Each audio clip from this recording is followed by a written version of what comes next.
warahmatullahi wabarakatuh. Saya Sherly Alfianita dengan NPM 18110322 K34B Manajemen Pagi. Saya akan menjawab pertanyaan, menurut Anda kenapa keuangan syariah justru lebih maju di London atau di Inggris dibanding di Indonesia? Karena London itu faktanya London dengan keuangan Islam tampaknya sangat singkat. Faktanya kembali ke lebih dari 30 tahun lalu karena Bank Islam pertama diluncurkan di Inggris pada tahun 1982. Hampir 20 tahun kemudian, pemerintah Inggris menghapus penghalang pajak untuk produk yang sesuai dengan syariah yang bertindak sebagai insentif bagi investor dan penjamin emisi. Bank Inggris pertama yang benar-benar insaf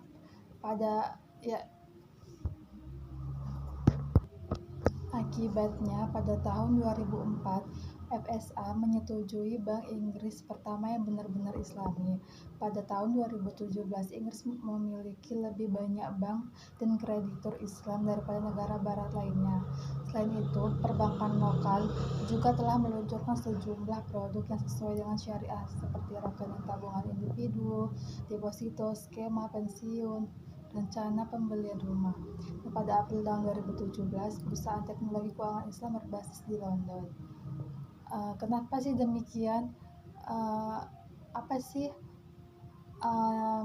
minat institusional dalam keuangan Islam di London? Terlepas dari jumlah bank yang menyediakan produk syariah, London memiliki ekosistem yang finansial yang sempurna, pasar utang dan ekuitas yang besar dan sangat likuid, profesional berkualitas, pengacara dan bankirnya bagus, regulator keuangan dan berorientasi bisnis, dan pasar yang dikembangkan untuk instrumen manajemen risikonya seperti derivatif dan asuransi.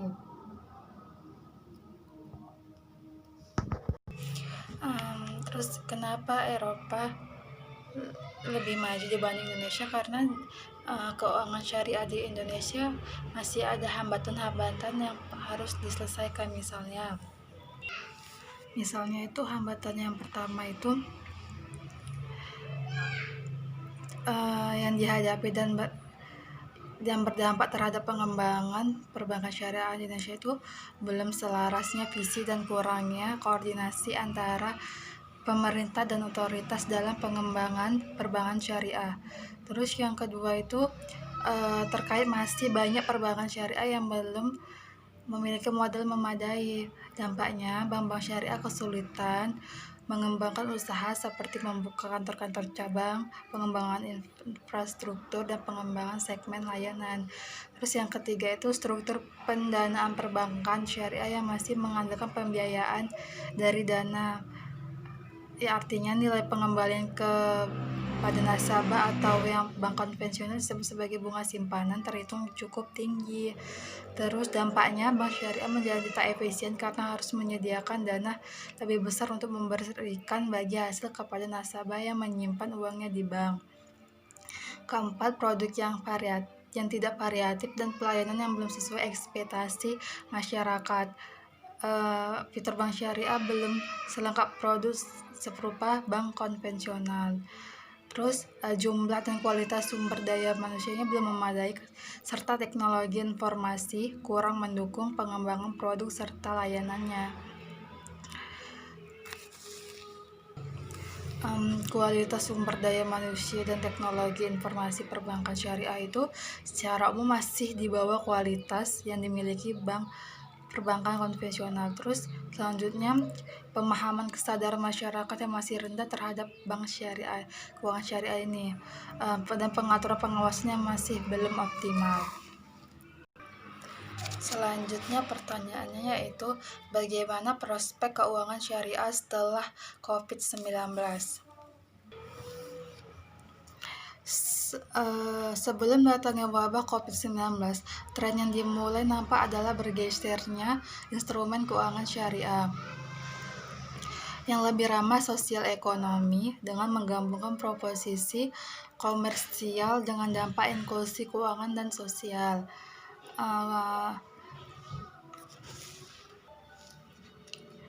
COVID-19 ini memporak-porandakan pilar kehidupan sosial dan ekonomi dunia.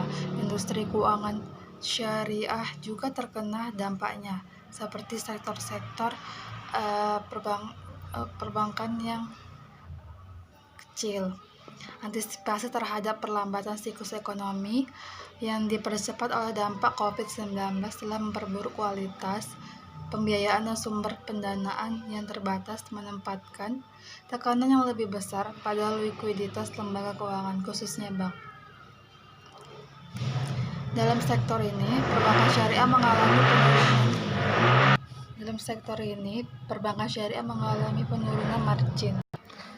Sektor perbankan syariah mengalami penurunan margin bersama dengan pertumbuhannya pembiayaan yang melambat, diiringi peningkatan aset bermasalah, yang ujungnya menurunkan profitabilitas.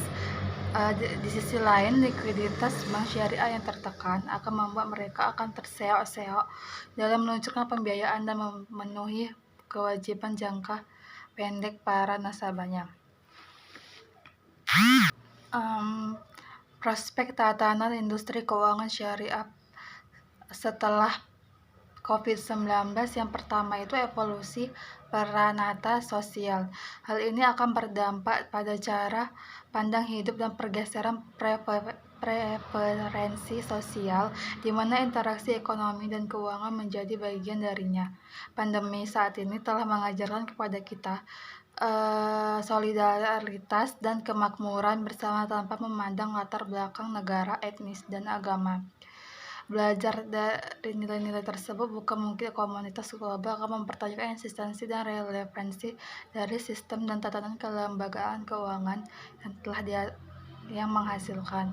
Kedua itu perubahan metode berbisnis diiringi dengan meluasnya digitalisasi seiring dengan poin pertama tadi, ditambah dengan meluasnya digitalisasi cara berbisnis, metode kerjanya dan transaksi keuangan juga dapat berubah drastis. Otomatis proses produksi dan proses transaksi keuangan akan menjadi hanya dalam hitungan sepersekian detik. Bagi keuangan syariah, ini akan menimbulkan wilayah tantangan baru yang harus diimbangi dengan ide-ide segar, fikih, muamalah kontemporer. Ketiga, bermunculannya jenis aset-aset baru. Realitas akan era digital baru akan mengubah pengertian aset.